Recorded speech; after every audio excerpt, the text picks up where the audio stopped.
इसका जिम्मेदार सीधे तौर पर देश के प्रधानमंत्री हैं। ये सरकार ऑक्सीजन मुहैया नहीं करा पाती तो सरकार क्या झक मराने के लिए रख रखी है हमने। सरकार से कहो प्रधानमंत्री मोदी जी से इस्तीफा दे दें अगर आपसे सरकार नहीं चल रही। देश की जनता को भी दिव्य शक्ति प्राप्त कराइए। वो पतंजलि का चूरन हमें भी दीजिए, हम भी चाटना चाह रहे हैं। तो आप भी सकते हैं ना। हम क्यों मरेंगे? हम तो time to time Modi ji के मन की बात सुन रहे हैं। हम तो time to time Modi ji अगर जैसे जैसे टीवी पर आ रहे हैं वैसे वैसे हम टीवी पर देख रहे हैं। हम थाली भी पीट रहे थे, हम तो डोंगा भी बजाया, हमने तो मोमबत्ती भी जलाई। इनके नेता दिल्ली दंगे कराने में सबसे आगे, लेकिन ऑक्सीजन के नाम पे सारे के सारे लापता। अगर देश के गृह मंत्री को कुछ तकलीफ होती तो क्या उनका इलाज थैली पे लिटा के कराया गया था? उनके लिए तो एम्स, अपोलो, मैक्स, इनकी कुर्सियां खाली रहती हैं, इनके वेंटिलेटर खाली रहते हैं। लेकिन प्रधानमंत्री मोदी जी मुझे लगता है स्कूल में भी फेल थे।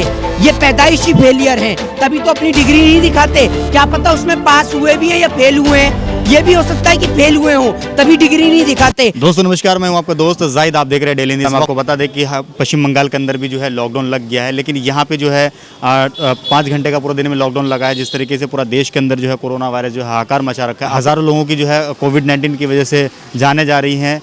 इसका जिम्मेदार कौन है? मेरे साथ बातचीत करने के लिए मोहित शर्मा जुड़े हैं। मोहित शर्मा से हम जानने की कोशिश करेंगे कि जो हज़ारों लोगों की ज़िंदगी जा रही है इसका जिम्मेदार कौन है। आखिर क्यों लोग मारे जा रहे हैं बगैर ऑक्सीजन के, बगैर दवाई के, बगैर वेंटिलेटर के, बगैर हॉस्पिटल के। तो सबसे पहला सवाल ये है मोहित शर्मा कि जिस तरीके से हज़ारों लोगों की ज़िंदगी जा रही है इसका जिम्मेदार कौन है? इसका जिम्मेदार सीधे तौर पर देश के प्रधानमंत्री हैं। देश में इलेक्शन कमीशन है, जो चुनाव प्रक्रिया हमारे देश में कराई जाती है और देश की गरीब जनता के साथ मौत का सौदा किया जाता है। देश के माननीय प्रधानमंत्री जी ने जीते जी तो देश की जनता को लाइन में लगाया ही, अब मरने के बाद शमशान घाट के बाहर भी लाइन लगवा रहे हैं। ये जीते जी नोटबंदी की लाइन, मरने के बाद शमशान घाट और कब्रिस्तान के बाहर लाइन। लेकिन इन्हें चुनावी प्रचार के अलावा देश में अपने यार, अपने दोस्त, अपने मित्रों के अलावा, अपने बिजनेसमैनों के अलावा न इन्हें किसान नजर आता है, न मजदूर नजर आता है और न देश की गरीब जनता नजर आती है। अभी जो है क्या नाम है, कोरोना वायरस की वजह से जो काफ़ी लोग मारे जा रहे हैं। पहले जो है रोहित सरदाना की डेथ हुई है।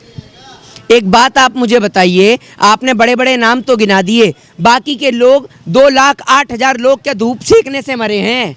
वो भी तो कोरोना से मरे हैं। उनके घर परिवार को लेकर कोई आंकड़ा नहीं है, क्योंकि वो इस देश की गरीब जनता के लोग हैं, इसलिए नहीं आपके पास आंकड़ा है। कि अगर कोई सेलिब्रिटी मरेगा तो कश्मीर से कन्याकुमारी तक पता चलेगा, लेकिन देश का गरीब मजदूर मरेगा तो आपको पता नहीं चलेगा। इतने सारे लोग दम तोड़ रहे हैं, उसमें हिंदू भी हैं, मुस्लिम भी हैं, सिख भी हैं, ईसाई भी हैं, तब आपने नहीं पूछा। लेकिन अगर कोई आपका बड़ा सेलिब्रिटी मर जाए तो आप तुरंत पूछ लेते हैं। लेकिन आप ये बताइए ना कि आखिर ऐसा क्यों हो रहा है? क्यों इतने सारे लोगों की जान जा रही है? सरकार ऑक्सीजन मुहैया नहीं करा पाती, सरकार इलाज मुहैया नहीं करा पाती तो सरकार क्या झक मराने के लिए रख रखी है हमने? सरकार किस लिए रखी है?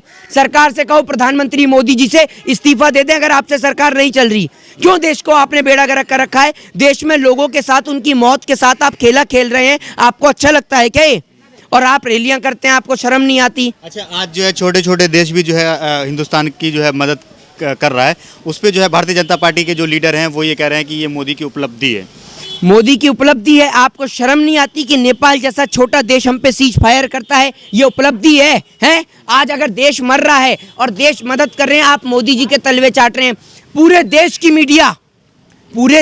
मीडिया मोदी जी की बुराई करने में लगी है, मोदी जी के बारे में बोलने में लगी है। लेकिन हमारे देश की मीडिया पश्चिम बंगाल का रिजल्ट और उसका एग्जिट पोल देने में लगी है। इनके पास मरने वालों का एग्जिट पोल नहीं है कि कितने लोग मर गए हैं और कितने लोग अभी मर सकते हैं, वो इनके पास नहीं है। लेकिन इनको 5 राज्यों के चुनाव का रिजल्ट देना है, उनका एग्जिट पोल देना है और सबसे पहले देना है कौन सा चैनल टीआरपी करेगा। और टीआरपी स्कैम घोटाले में तो देश की मीडिया अंदर गई थी, देखा था ना कुछ चैनलों को कि टीआरपी स्कैम घोटाला करते हैं। ये ऐसे लोग हैं जो रहते इस देश में हैं, खाते इस देश का, लेकिन इस देश के लोगों से ये प्रेम नहीं करते, इस वतन के लोगों से प्रेम नहीं करते। अगर वतन के लोगों से प्रेम करते तो देश में चुनाव नहीं कराए जाते। जिस तरीके से लोगों की जान जा रही है, दुनिया भर के जो मीडिया है वो प्रधानमंत्री मोदी को के ऊपर निशाना साध रहे हैं। लगातार प्रधानमंत्री मोदी को जो है फेल्योर बता रहे हैं कि प्रधानमंत्री मोदी जो कोविड-19 से लड़ने में बिल्कुल नाकाम हो चुके हैं। प्रधानमंत्री मोदी जी मुझे लगता है स्कूल में भी फेल थे और अब प्रधानमंत्री बने तो इसमें तो फेल हैं ही। ये पैदाइशी फेलियर हैं, तभी तो अपनी डिग्री नहीं दिखाते। क्या पता उसमें पास हुए भी हैं या फेल हुए हैं, ये भी हो सकता है कि फेल हुए हों, तभी डिग्री नहीं दिखाते। आज चाहे सत्ता की बात हो, सत्ता के नाम पे भी देश के प्रधानमंत्री मोदी जी फेलियर रहे हैं और इनको शर्म आनी चाहिए और प्रधानमंत्री मोदी जी को तत्काल अपना इस्तीफा देना चाहिए। अच्छा, अभी रोहित सरदाना के बारे में जो ट्विटर पे लगातार ट्रेंड कर रहा है, जस्टिस फॉर रोहित सरदाना, क्यों चलाया जा रहा है? एक बात आप मुझे बताइए, जस्टिस फॉर रोहित सरदाना हो कि जस्टिस फॉर बहुत सारे देश की गरीब जनता के लोग हों, मजदूर हों, वो माँ, आपने उस माँ की तड़प को नहीं सुना होगा, क्योंकि आप इस देश के दलाल पत्रकारों की बात अगर करें तो वो एग्जिट पोल दिखा रहे हैं, वो माँ की तड़प को नहीं दिखा रहे कि वो माँ अस्पताल के बाहर रो रही है कि एक बार कोई मेरी माँ मेरे बेटे के सीने पर हाथ लगाकर देख ले कि उसकी सांसें चल रही हैं या रुक गई हैं। आपने उस माँ की तड़प को नहीं देखा। उस माँ की तड़प के लिए आपको जस्टिस नहीं चाहिए? बताइए, वो माँ जो अपने बेटे को इस फुटपाथ के ऊपर वेंटिलेटर लगा के बिठा रखा है, उस माँ, वो माँ नहीं नजर आ रही आपको? वो बेटा जो अपनी माँ को ऐसे स्ट्रेचर पर धक्का लेकर जा रहा है अस्पताल में, वो नहीं दिखाई दिया आपको? 2020 में और 21 में कोई अंतर नहीं था, ये आप समझिए। पहले क्या था? पहले एक माँ अपने बेटे को लॉकडाउन के दौरान उसको सूटकेस पे डालकर लेके जा रही थी, और अब एक छोटा बच्चा अपनी माँ को स्ट्रेचर पे डाल के धक्का लगा कर लेके जा रहा है। सिर्फ इतना ही फर्क है। तो कह रही है ना कि सब कुछ ठीक चल रहा है, ठेली में लोग अपने अपने परिजन को लेकर के जा रहे हैं, रिक्शा में भर के जा रहे हैं। आपको मालूम है कि एक फोटो भी वायरल हुई थी जिसमें बैटरी रिक्शा के अंदर एक माँ के पैर के कदमों में जो है उसका बेटे का डेड बॉडी पड़ी हुई थी। उस पर आपको क्या लगता है, जिस तरीके से सरकार लगातार जो है कह रही है कि सब कुछ ठीक चल रहा है? ये इनके नेता दिल्ली दंगे कराने में सबसे आगे, लेकिन ऑक्सीजन के नाम पे सारे के सारे लापता, और आप कह रहे हैं सब कुछ ठीक। अगर देश के गृह मंत्री को कुछ तकलीफ हो, अभी उनको बीमारी हुई थी, तो क्या उनका इलाज ठेली पे लिटा के कराया गया था? ठेली पे ऑक्सीजन लगाया गया था? अगर देश के पत्रकारों को कुछ हो तो आप उनको ठेली पे ऑक्सीजन देंगे? बताइए ना। उनके लिए तो एम्स, अपोलो, मैक्स, इनकी कुर्सियां खाली रहती हैं, इनके वेंटिलेटर खाली रहते हैं, लेकिन गरीब जनता के लिए कौन सा वेंटिलेटर है? बताइए, वो तो ऑक्सीजन के लिए मर रही है। मंत्री लगातार मोदी जिस तरीके से पश्चिम बंगाल के अंदर यहाँ पे रैली कर रहे थे, तो आपको क्या लगता है कि इससे जो है आने वाले वक्त में पश्चिम बंगाल का सिचुएशन खराब होने वाला है? देखिए, निश्चित तौर पर पूरे देश की सिचुएशन खराब होने वाली है। पूरे देश की सिचुएशन खराब हो चुकी है। कितने लाख लोग मर चुके हैं अब तक, सरकार के पास इस बात का कोई आंकड़ा नहीं है। सरकार के पास और उनके दलाल पत्रकारों के पास 5 राज्यों के चुनाव का एग्जिट पोल है, बाकी मरने वाली गरीब जनता का कोई पोल इनके पास नहीं है। अच्छा, एक बड़े नेता जो है शहाबुद्दीन की अभी जो है डेथ हुई, तो उसको आप किस तरीके से याद करते हैं? देखिए, बिल्कुल एक निष्पक्ष के तौर पर, और देश के अंदर कोई भी किसी की भी मृत्यु हो, हम उसका उपहास नहीं उड़ाएंगे, क्योंकि उसका घर परिवार बच्चे हैं। हम ईश्वर से उसकी परिवार की सांत्वना की कामना करेंगे, बस यही कहूंगा मैं। तो आप भी सकते हैं ना।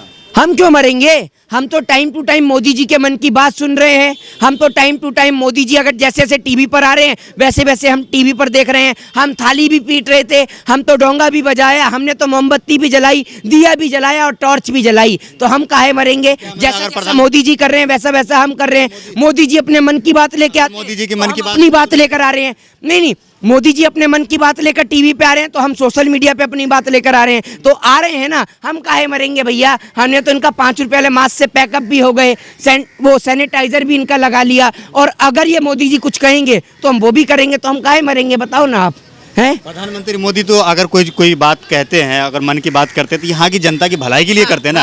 अगर वो आपको कह रहे हैं कि मास्क लगाइए, 2 गज दूरी रखिए, अगर आपको ना कोई तकलीफ होगी ना, तो अगर आपको ऑक्सीजन की कमी होगी तो आपको ऑक्सीजन नहीं दिलाऊंगा मैं। अस्पताल में जाके ऑक्सीजन का पंप निकालकर आपके सामने एक रेडियो में मोदी जी के मन की बात चला दूंगा। आप ऑक्सीजन से क्यों, मोदी जी के मन की बात से काम चलाइए ना। या आपको ऑक्सीजन चाहिएगी तो जब आप बीमार पड़ेंगे तब आपको मोदी जी के मन की बात से अब सुनाया जाएगा। अगर मोदी जी कह रहे हैं मास्क लगे तो उसमें गलत क्या है? तो हमने कब कहा गलत है? तो मास्क लगने से कोरोना रुकना चाहिए ना। मोदी जी काहे मास्क नहीं लगाते हैं? मोदी जी मास्क नहीं लगाएंगे? आपके पास हो सकता है कोई दिव्य शक्ति हो, तो वो दिव्य शक्ति हम भी प्राप्त करेंगे। कहां से, कौन सी गुफा में बैठे थे वहीं जाके बैठूं क्या? बताइए ना। देश की जनता को भी दिव्य शक्ति प्राप्त कराइए, या वो पतंजलि का चूरन हमें भी दीजिए, हम भी चाटना चाह रहे हैं। हमें नहीं देंगे दिव्य शक्ति। अपना छाती फुला रहे हैं ना, बंगाल में फुला रहे थे कि आप जो ये भीड़ देख रहे हैं, इससे पहले इतनी भीड़ हमने कभी देखी ही नहीं है।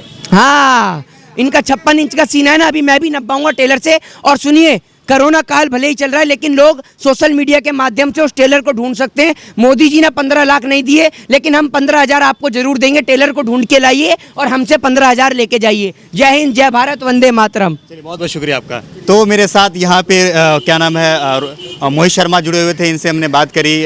आपको क्या लगता है इस वीडियो के नीचे कमेंट करके जरूर बताएगा। वीडियो अगर आपको अच्छा लगा तो इसे लाइक और शेयर जरूर कीजिएगा। जय हिंद, जय भारत, अपना ख्याल रखिए, हंसते रहिए, मुस्कुराते रहिए।